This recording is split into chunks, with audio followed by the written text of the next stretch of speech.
নুরার দু চোখ ভরে ওঠে আবার। আরশাদ ওর গালে হাত রেখে ব্যাকুল স্বরে পাগলের মতো বলে, প্লিজ ভালোবাসো আমাকে, বলো ভালোবাসবে, বলো বেইমানি করবে না আমার সাথে, কোনো দিন ঠকাবে না আমাকে। কি হলো বলো? নুরা ফুপিয়ে ওঠে আরশাদের পাগলামো কথা শুনে।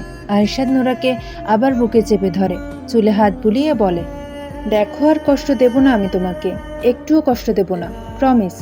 শুধু সারা জীবন আমাকে ভালোবাসবে। তোমার হৃদয়ের গভীরে তো এখনো কোনো পুরুষের জায়গা হয়নি, সেখানে তুমি আমাকে জায়গা দাও সারা জীবনের জন্য। নুরা আরশাদের টি শার্ট খামছে ধরে শক্ত হাতে, ভয় লাগলেও কাঁদতে কাঁদতে বলে, আপনি আর ধমক দেবেন না আমাকে? দেব না। রাগারাগি করবেন না আমার সাথে? করব না। রাতে কষ্ট দেবেন না আমাকে? আয়েশা চোখ বন্ধ করে একটু দম নিয়ে তারপর বলে, দেব না। এতদিন যা যা করেছি এমন কিছু আর করব না। তুমি শুধু আমার কথা শুনবে, চলবে, আমাকে আর আমার ছেলেকে ভালোবাসবে, সব করব। আমাকে কোনোদিন ঠকাবে না, আমার সাথে বিশ্বাসঘাতকতা করবে না, প্রতারণা করবে না আমার সাথে, মিথ্যা বলবে না আমাকে, কিচ্ছু করব না। কাঁদছো কেন? আব্বুর কথায় অনেক কষ্ট পেয়েছো? তোমাকে কষ্ট দেওয়ার জন্য আর কেউ আসবে না এই বাড়িতে। আপনি ওনাদের সাথে এমন করলেন কেন? আব্বু কি বলেছে শোনোনি? নোরা চুপ করে থাকে। খাবার খাবো, ওঠো। আরশাদ নোরাকে ছেড়ে দেয়। নোরা উঠে বসে, আরশাদ নিজেও উঠে বসে। হাত মুখ ধুয়ে দুজনেই ফ্রেশ হয়। মেড খাবার দিয়ে গেছে।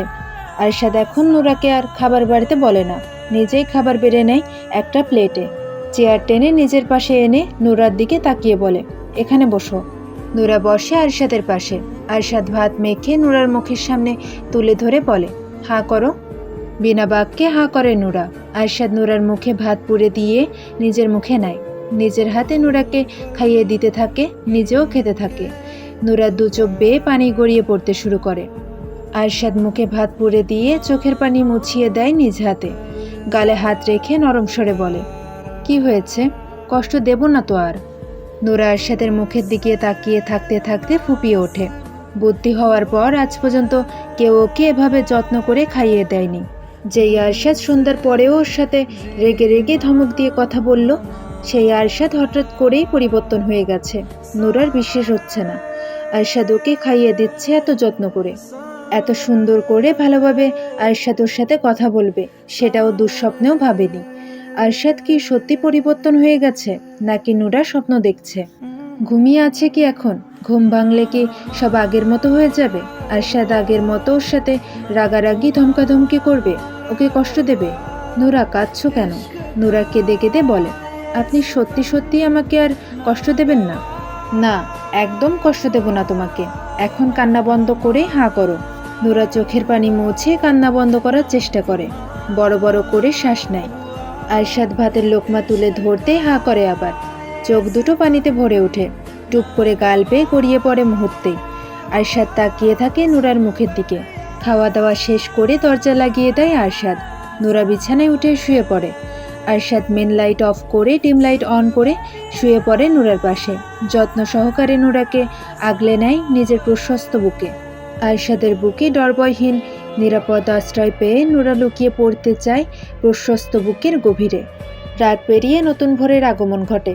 নোরা আরশাদের বুকে মিশে ঘুমিয়ে আছে। একটু আগেই বুকে এসে ঘুমিয়েছে আবার। আব্রাহাম রাত ৩টার সময় ঘুম থেকে জেগে উঠেছিল। ফজরের পরপরই ঘুমিয়েছে আবার। আজকে রাতে আব্রাহামকে কোলে নিয়ে বসে থাকতে হয়নি নোরার। আরশাদ নিজেই ছেলেকে কোলে নিয়ে বসেছিল। নোরাকে বলেছিল ঘুমিয়ে পড়তে, যেহেতু আব্রাহাম পেট ভরে খেয়েছে তাই আর কাঁদবে না। কিন্তু নোরা ঘুমায়নি। দুজনকে বসিয়ে রেখে ও কিভাবে ঘুমাবে? আব্রাহাম আর নোরা ঘুমিয়ে গেলেও আরশাদ ঘুমায়নি। ওর ঘুম আসছে না, ওর এখনও অপরাধ বোধ হচ্ছে। নোরা চুলের ভাঁজে চুমু খায়, গাল ঠেকিয়ে রেখে বিড়বিড় করে বলে, তুমি শুধু আমার হয়ে থেকো, আমি তোমার জন্য পুরো দুনিয়ার সাথে লড়ব। মাঝে 2 দিন পেরিয়ে গেছে। আরশাদ বাড়ি থেকে বের হয় না, কোথাও যায় না, অফিসেও যায় না। সত্যি সত্যি সব সময় স্ত্রী সন্তানের সাথেই থাকে। আব্রাহামকে নিয়ে এখন আর নোরাকে বেশি কষ্ট করতে হয় না। আরশাদ যেহেতু বাড়িতেই থাকে, ও নিজেও দেখাশোনা করে আব্রাহামের। আরশাদের প্রতি ভয় অনেকটা কেটে গেছে নোরার। এখন আর আরশাদকে আগের মতো ভয় লাগে না ওর। আরশাদ নিজে থেকেই ওর অতীত নোরাকে বলেছে, আব্রাহামকে কিভাবে পেয়েছে সেটাও বলেছে। আরশাদের অতীত শুনে নোরা স্তব্ধ হয়ে গিয়েছিল। ওর সাথে আরশাদের অমন ব্যবহার করার কারণও বুঝতে পেরেছে। আর আব্রাহামের ঘটনা জানতে পেরে তো মেয়েটা কেঁদেই ফেলেছিল আব্রাহামকে বুকে জড়িয়ে ধরে। নূরা এখন আব্রাহাম আর আরশাদ দুজনকেই ভীষণ ভালোবাসে। অযত্ন, অবহেলা আর কষ্ট পেয়ে আসা নূরা আরশাদের যত্ন, ভালোবাসা পেয়ে সত্যি নিজেকে ভাগ্যবতী মনে করে। কোনোদিন ভাবিনি এমন দিনও ওর জীবনে আসতে পারে। কেউ ওকে ভালোবেসে আগলে রাখবে, ওকে নিয়ে ভাববে, ওর ভালো মন্দের খেয়াল রাখবে, ও কিভাবে খুশি থাকবে সেটা ভাববে। প্রথম দিকে তো আরশাদকে নূরার কাছে সাইকোপ্যাশন পুরুষ মনে হয়েছে। কেমন অদ্ভুত ব্যবহার করত, সব সময় রেগে থাকতো, ওকে কষ্ট দিত। কষ্ট পেলে সবাই ভেঙে পড়ে না, অনেকে নষ্টও হয়ে যায়। তবে আরশাদ হয়ে গিয়েছিল সাইকো টাইপের হৃদয়হীন। আরশাদ আব্রাহামকে নিয়ে সোফায় বসে আছে, নূরা ঘুমিয়ে আছে বেডরুমে। বেচারি কত রাতে ঘুমাতে পারেনি দুই বাপ বেটার যন্ত্রণায়। আব্রাহামকে ঘুম পাড়াতে পাড়াতে নিজেও ঘুমিয়ে গেছে। আব্রাহাম ঘুম থেকে উঠে গেলেও নূরার ঘুম ভাঙেনি। আরশাদ ছেলেকে তুলে নিয়ে নিচে নেমে এসেছে যেন নূরার ঘুম না ভাঙে। কলিং বেল বেজে ওঠে। সার্ভেন্ট গিয়ে দরজা খুলে দেখে দারোয়ান দাঁড়িয়ে আছে। দারোয়ান ভিতরে এসে আরশাদের সামনে মাথা নিচু করে দাঁড়িয়ে বলে, স্যার, আপনার মা এসেছেন, কিছুতেই যাচ্ছেন না, গেটের বাইরে দাঁড়িয়ে আছেন। আর কে এসেছে? আপনার ছোট ভাই। আর কেউ আসেনি? না স্যার, ভেতরে আসতে দিন। দারোয়ান বেরিয়ে যায়। কয়েক মিনিট পরেই এরশাদ আর ওর মা ভেতরে প্রবেশ করে। আরশাদ একবার দুজনের দিকে তাকিয়ে ছেলের মুখের দিকে তাকিয়ে থাকে। আরশাদ, কিসের জন্য এসেছো? এভাবে কথা বলছো কেন? কিভাবে আশা করছো? কেন এসেছো সেটা বলো। এখনো রেগে আছো? কি জন্য এসেছো সেটা বলো। বাড়ি ফিরে চলো। আরশাদ ছেলের দিক থেকে চোখ সরিয়ে মা আর ভাইয়ের দিকে তাকায়। ওর তাকানো দেখেই ভয় পেয়ে যায় এরশাদ। বাড়িতেই তো আছি আমি। ওই বাড়িতে ফিরে চলো। কেন? ওখানে আমরা সবাই আছি। এখানে আমার স্ত্রী সন্তান আছে, ওদের নিয়েই চলো। আমরাও ছেলের বউ আর নাতিকে কাছে পেতে চাই। তোমাদের কি মনে হয় যেখানে আমার স্ত্রী সন্তান সম্মান পাবে না, আমি ওদের সেখানে নিয়ে যাব? সম্মান পাবে না কেন? অবশ্যই সম্মান পাবে। বাড়ি বয়ে এসে অপমান করে গেছো, আর এখন বলছো বাড়ি গিয়ে সম্মান দেবে?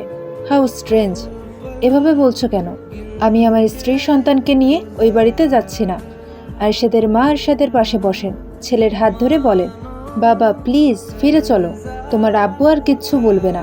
উনি মেনে নিয়েছে তোমার স্ত্রী সন্তানকে। মেনে নিল কেন? উনি নিজের ভুল বুঝতে পেরেছে। ভুল বুঝতে পেরেছে ভালো কথা, কিন্তু আমি যাচ্ছি না। নূরা এখনও অনেক ছোট, বাচ্চা একটা মেয়ে। ও একটা বাচ্চা হয়ে আরেক বাচ্চাকে একা একা কিভাবে সামলাবে? আমি আছি তো, আমি ওকে সাহায্য করব। তুমি তো সবসময় বাড়িতে থাকবে না। বাড়িতে না থাকলে থাকবো কোথায়? অফিসে তো আর যাবই না, বাইরেও আমার কোনো কাজ নেই। তুমি নিজের বিজনেসের জন্য তো বছরে 2-3 বার স্পেনে যাও, তখন নূরা একা একা সামলাবে কিভাবে? বাড়িতে মেড আছে। তুমি যাবে না? না। যদি নূরা রাজি হয় যেতে, তবুও যাবে না? আমার কথার উপরে নূরা টু শব্দ করারও সাহস করবে না। মেয়েটাকে এভাবে ভয় দেখাও কেন?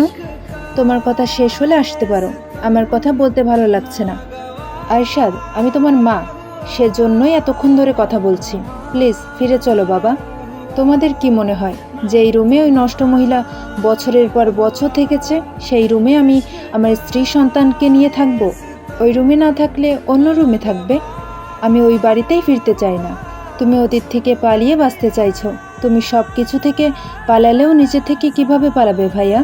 ওই রুমে ওই বাড়িতে শাইলা থাকলেও তোমার বুকেও তো ঘুমিয়েছে। আগুন চোখে তাকায় ভাইয়ের দিকে। এরশাদ শুকনো ঢোক গিলে বলে, আমি বলতে চাইছি অতীত থেকে পালিয়ে বাঁচার চেয়ে অতীত ভুলে যাওয়াটাই ভালো। তুমি ফিরে চলো। ভাবি আর আব্রাহামের মধ্যে নিজেকে ডুবিয়ে রাখো। অতীতের সব ভুলে যাবে খুব শীঘ্রই। আমি যাব না ওই বাড়িতে। এক কথা কতবার বলতে হয়? আব্বু তোমাদের যেতে বলেছে। তাহলে সে আসেনি কেন? ইগোর জন্য। ইগো নিয়েই থাকতে বল গিয়ে। আরশাদ, ফিরে চলো। ওখানে গেলে আব্রাহাম পরিবারের সবাইকে কাছে পাবে। নূরারও বেশি কষ্ট হবে না ওকে একা একা সামলাতে। একটা বাচ্চা বড় করা খুব ইজি না। আমি যাব না বলছি তো। প্রয়োজনে সব কাজ ছেড়ে ছুড়ে আমি বাড়িতেই থাকবো। আরশাদের রাগ দেখে ওর মা চুপ হয়ে যান। আব্রাহাম ড্যাব ড্যাব করে বাবার দিকে তাকিয়ে হাত খাচ্ছে। ওকে দেখতে ভীষণ আদুরে লাগছে। নাতিটাকে একটু কোলে দাও। আরশাদ ঘাড় কাত করে মায়ের মুখের দিকে তাকায়, মুচকি হেসে বলে, নাতি? রাস্তার নাম পরিচয়হীন একটা বাচ্চাকে বাড়িতে তুললে বাড়ির মান সম্মান কমে যাবে না? একটা আজে বাজে মেয়েকে ছেলের বউ হিসেবে মেনে নিলে আব্বুর বংশের নাম ছোট হবে না? আরশাদ আরশাদ চুপচাপ তাকিয়ে থাকে কিছুক্ষণ, আব্রাহামকে মায়ের কোলে দিয়ে বলে, আমি এখন কোথাও যাব না। যদি কোনোদিন যেতে ইচ্ছে করে তাহলে যাব, আর ইচ্ছে না করলে যাব না। তোমার অহংকারী হাজবেন্ডকে বলে দিও এই আরশাদ কারো ধার ধারে না, না এই সমাজের আর না মান সম্মানের। আমি যেভাবে খুশি থাকবো, ভালো থাকবো, সেটাই করব। অন্য কাউকে খুশি করার জন্য, ভালো রাখার জন্য নিজের খুশি আনন্দ ভালো থাকাকে বিসর্জন দেব না। প্রকৃতিতে রাত নেমে এসেছে, চারপাশ অন্ধকারে নিমজ্জিত। আশেপাশে কোথাও নেই শহরের কোলাহল ব্যস্ততা, একদম নীরব পরিবেশ। এরশাদ আর ওর মা রাতের খাবার খেয়ে কিছুক্ষণ আগেই বেরিয়ে গেছে। ওনারা হাজার চেষ্টা করেও আরশাদকে যাওয়ার জন্য রাজি করাতে পারেনি। আরশাদ নিজের কথায় অনড়, যাবে না মানে যাবে না।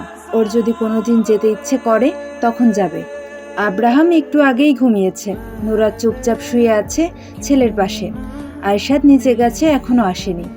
বেশ কিছুক্ষণ পর আরশাদ রুমে প্রবেশ করে। নুরা মাথা তুলে তাকায় ওর দিকে।